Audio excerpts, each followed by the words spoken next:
In teaching field हम लोग BEd course के कंप्लीट सिलेबस पे डिस्कस कर रहे हैं यहाँ पे। इससे पहले मैंने आपको सारे वीडियोस जेंडर सोसाइटी के आपको प्रोवाइड करवा दिए हैं और उसमें जो भी एलिमेंट मैंने डिस्कस किया है आपको मटेरियल के साथ में हिंदी में आपको डिस्कशन के साथ में सारी चीजें प्रोवाइड करा दिया है। आज हम लोग यहाँ पर जेंडर स्कूल एंड सोसाइटी जो बीएड का आपका छठा पेपर है फर्स्ट ईयर में, आप यहाँ देख सकते हैं जेंडर स्कूल एंड सोसाइटी, उस पर हम लोग डिस्कस करेंगे।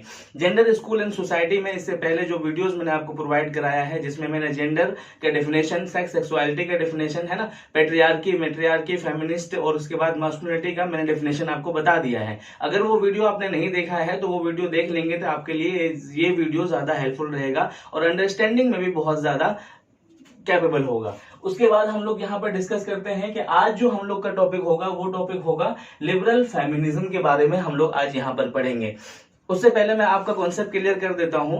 आप अब तक तो समझ ही गए होंगे कि हमारा जो सोसाइटी होता है वो दो लोगों से मिलकर के बनता है, एक होता है स्त्री और दूसरा पुरुष होता है। तो स्त्री और पुरुष जब दोनों लोग एक साथ रह रहे हैं तो उसमें क्या होता है कि स्त्री को कम दर्जा दिया जाता है ना, उसको समानता नहीं दिया जाता है, चाहे वो रिलीजियस का समानता हो, चाहे वो पावर का समानता हो, चाहे वो वैल्यूज का समानता हो, चाहे वो फ्रीडम स्पीच का समानता हो, चाहे वो वोटिंग का समानता हो। ये सारी समानता नहीं मिलने के बिहाफ पर हमारे सोसाइटी में जब ये चीजें चलती है तो एक टाइम ऐसा आया कि लोगों ने ये फील करना शुरू कर दिया कि ये जो स्टेरियोटाइप है लोगों में, स्टेरियोटाइप जो सोसाइटी में भरा पड़ा है ये एक्सेस हो गया है। अब हमें हमारी आवाज उठानी चाहिए और हमें क्या है कि फ्रीडम चाहिए। फ्रीडम किस चीज का चाहिए? हर चीजों का फ्रीडम चाहिए। तो उस टाइम में जाकर के कुछ समाज उठे, कुछ सोसाइटी उठी और उन्होंने क्या किया, अपना सवाल करना शुरू कर दिया कि हमें फ्रीडम चाहिए, किस बिहाफ पर? हमें इक्विवेलेंट चाहिए, यानी कि हमें समानता चाहिए हर चीजों में। तो जब ये रिक्वायरमेंट बढ़ी तो लोगों ने इस चीज का सवाल करना शुरू कर दिया,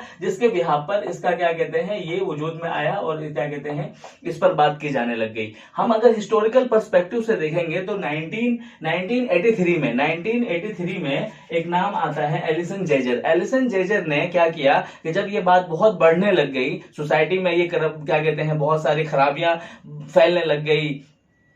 आप भी जानते हैं जैसे कि सती प्रथा का कितनी बुराई थी, स्टेरियोटाइप किस किस तरीके से वुमेन पे लागू किया जाता था, उनको घर पे बंद कर दिया जाता था, उनको क्या कहते हैं पढ़ने के लिए नहीं दिया जाता था। तो ये सारे जो स्टेरियोटाइप थे, तो इन सोसाइटी ने क्या कहा कि हमें क्या चाहिए, लिबरल चाहिए, लिबरलिटी चाहिए, यानी कि हमें फ्रीडम चाहिए। फ्रीडम किस तरीके से? खुल के जीने की हमें फ्रीडम चाहिए। तो जब ये सवाल करने लग गया तो इन्होंने ये किताब लिखा और इस किताब में इन्होंने क्या किया, फेमिनिज्म को टाइप्स में बांट दिया। फेमिनिज्म को क्या किया इन्होंने, फेमिनिज्म मैंने इससे पहले वीडियो में आपको समझाया क्या होता है, इन्होंने फेमिनिज्म को टाइप्स में बांट दिया। तो वो कौन कौन से टाइप्स थे, टाइप्स ऑफ फेमिनिज्म आप देख सकते हैं कौन कौन से थे।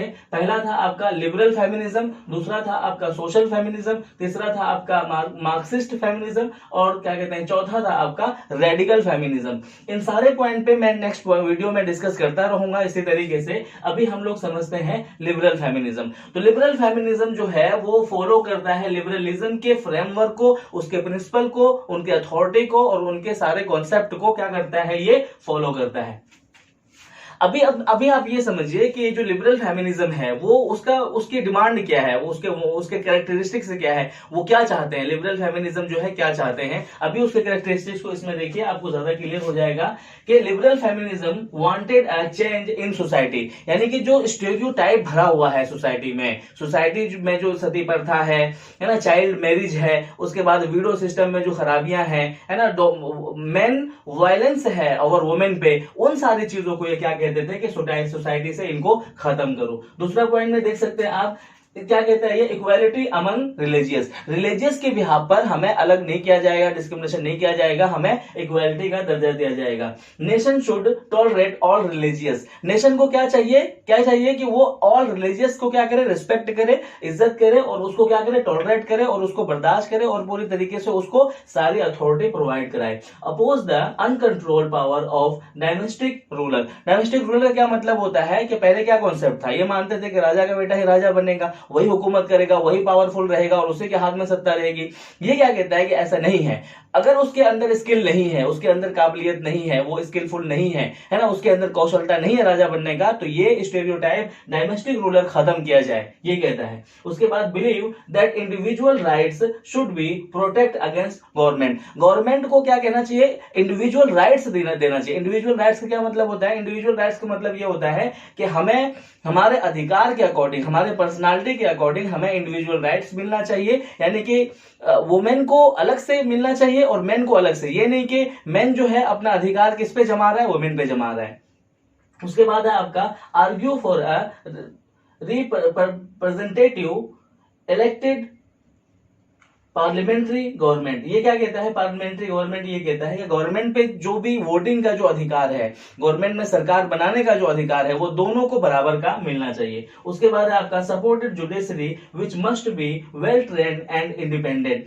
ये जो सरकार बनाएगा वो कौन रहेगा, वेल ट्रेन्ड रहेगा और वो क्या है, इंडिपेंडेंट रहेगा। आई होप कि आपको समझ में आ गया होगा कि ये क्या चाहता है, ये थ्योरीज जो है, ये जो लिबरल फेमिनिज्म है, ये लोग क्या चाहते हैं, ये चाहते हैं कि हमें खुले तरीके से जीने का अधिकार मिलना चाहिए, हम पर किसी तरह का क्या कहते हैं हायरार्कियल सिस्टम नहीं अप्लाई होना चाहिए। अभी आपको और ज्यादा क्लियरली समझ में आ जाएगा। इसमें जो है, इस सोसाइटी में दो तरीके के स्फेयर पाए जाते हैं, दो तरीके के कॉन्सेप्ट पाए जाते हैं। एक तरीका क्या है, वो पब्लिक का क्या मतलब होता है कि पब्लिकली अगर कोई चीज की जा रही है, पब्लिक दो पॉइंट में बांटा जाता है इसको, कि दो पॉइंट में, एक होता है पब्लिक, एक होता है प्राइवेट। तो पब्लिक में क्या होता है कि पॉलिटिकल जितने भी मुद्दे होते हैं सब पर डिस्कस किया जाता है और गवर्नमेंट इसमें क्या करता है, इंटरफेयर करता है।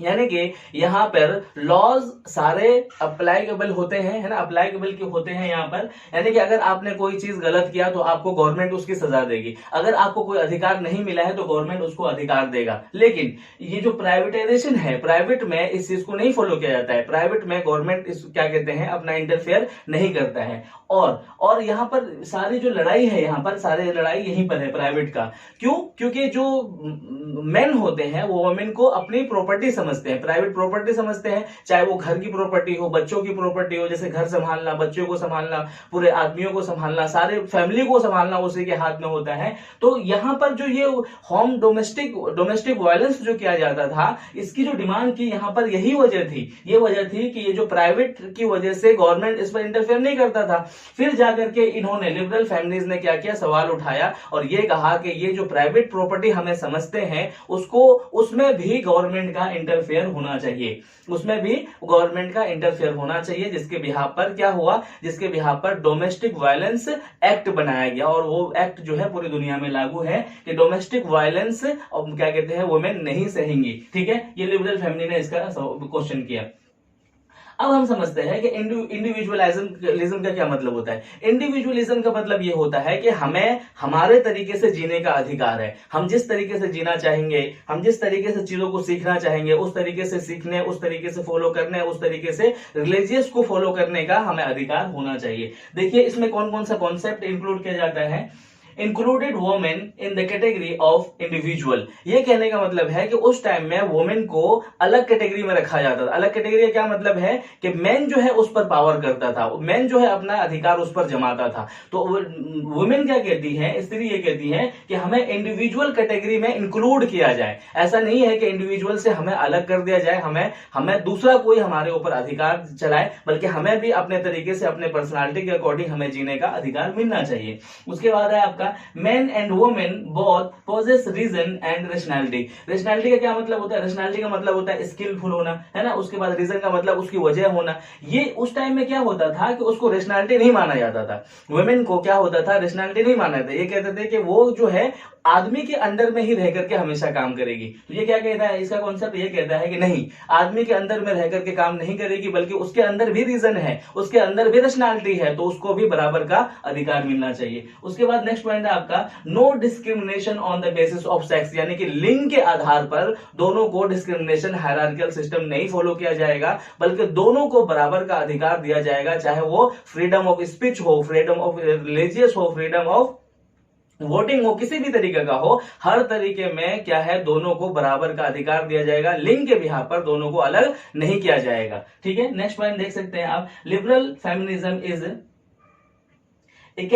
egalitarian and reformism in nature. ये क्या कह रहा है, इसका मतलब ये होता है कि जो भी पर्सनालिटी है ना, या फिर जो भी राइट्स है या फिर जो भी अधिकार है, वो सारे अधिकार जो है इक्वलिटेरियन मिलना चाहिए। और रिफॉर्मिज्म इन नेचर यानी कि जो भी सोसाइटी में खराबियां हैं, जो भी बुराइयां हैं, उनको रिफॉर्म किया जा सकता है, उसको बदला जा सकता है। जैसे सोसाइटी में जितने भी स्टेरियोटाइप फैला हुआ है, क्या उसको नहीं बदल सकता है? उसको बदलना चाहिए और उसमें जो भी खराबियां हैं उसको खत्म करना चाहिए, ये कहता है। उसके बाद आप देख सकते हैं note against the established basis structure of society. Society को जो है इन स्टेरियोटाइप के बिहाफ पर नहीं बनाना चाहिए। आई होप कि आपको ये कॉन्सेप्ट भी क्लियर हो गया होगा। अब आप ये समझिए कि एक वर्ड में कि ये जो लिबरल फेमिनिज्म है, ये क्या चाहता है कि हमें लिबरल होकर के जीने दिया जाए, हमें लिबरली सारे अधिकार हमें मिलना चाहिए। ये नहीं कि लिंग के आधार पर दोनों को बांट देना चाहिए कि बाहर का जो काम है वो जो आदमी करके लाएगा सारा का सारा, और घर के जो भी काम काज है क्या कहते हैं वो सिर्फ जो है स्त्री करेगी। ये लिंग के आधार पर डिस्क्रिमिनेशन नहीं चाहते थे। जितनी भी स्टेरियोटाइप चीजें थी, ये चाहते थे सोसाइटी में उसका बदलाव होना चाहिए, सोसाइटी में दोनों को बराबर अधिकार मिलना चाहिए। उसके बाद हम बात करते हैं क्रिटिसिज्म की। अब इस पर किसी ने क्रिटिसिज्म किया कि नहीं? ऑब्वियसली इस पर क्रिटिसिज्म किसने किया? रेडिकल फेमिनिज्म ने इस पर क्रिटिसिज्म किया। क्यों किया? ये मानते थे कि treating people equally man treating women like man. ये कहता है कि वुमेन के साथ में आदमी की तरह से, है ना, वुमेन के साथ में मैन की तरह से ट्रीट करना चाहिए। तो ये कहता है कि अगर ये इक्वली मैन की तरह से अगर ट्रीट किया जाएगा तो उसकी जो खुद की वुमेन की जो पर्सनालिटी है वो तो खत्म हो जाएगा। फिर सपोज दैट जितनी भी सती प्रथा है या फिर वुमेन क्या कहते हैं एम्पावरमेंट की बात है, इसमें क्या था? इसमें आगे आगे कौन बढ़ते थे? आदमी ही बढ़ते थे। तो वुमेन एम्पावरमेंट की कहां से बात आ गई? वुमेन एम्पावरमेंट हो कहां रहा है? वुमेन एम्पावरमेंट तो तब होता है ना जबकि खुद औरतें अपने जो है रूल रेगुलेशन बनाती और फिर खुद आगे बढ़ती, खुद लड़ती, खुद अपने अधिकार मांगती। नहीं हो रहा है ये तो यहां पर क्या हो रहा है? ये क्या बात करता है कि दोनों को इक्वली ट्रीट किया जाएगा। तो इस तरीके से वुमेन का जो अपना पर्सनालिटी है, अपनी जो वैल्यूज है वो भी खत्म हो जाएगी। तो बराबर का क्या कहते हैं कैसे मिला फिर उसको? उसके क्यों? क्योंकि यहां पर जो रूल रेगुलेशन है वो तो मैन के थ्रू से बनाया गया है, मैन ने उस अधिकार को बनाया है।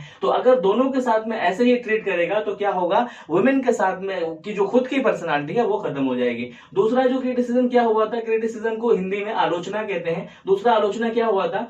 Stress of individualism make collective effective and difficult.